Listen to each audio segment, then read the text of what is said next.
மக்கள் நீதி மய்யம் தலைவரும் மாநிலங்களவை உறுப்பினருமான கமல்ஹாசன் முதலமைச்சர் ஸ்டாலினை சந்தித்து பேசினார்.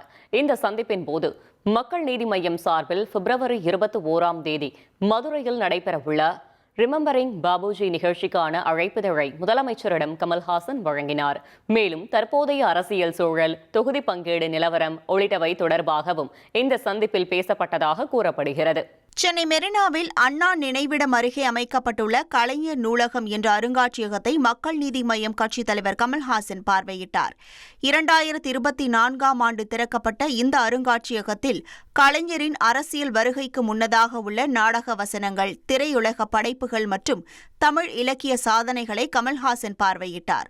முன்னதாக கலைஞரின் நினைவிடத்திற்கு சென்ற கமல்ஹாசன் மலர்தூவி மரியாதை செலுத்தினார். 1,26,00,000 மனங்களை வென்ற தந்தை டிவி யூடியூப் சேனல், தவிர்க்க முடியாத தம்ப்நெயில்ஸ், கலக்கலான கான்டென்ட்ஸ். நீங்களும் இந்த குடும்பத்தில் இணைய இப்பவே சப்ஸ்கிரைப் பண்ணுங்க. அசுரபலம் கொண்ட எங்கள் டிஜிட்டல் கரங்களில் உங்கள் விளம்பரங்களை சேர்க்க வாட்ஸ்அப் பண்ணுங்க. 8939888378. Email advttv@dttv.in.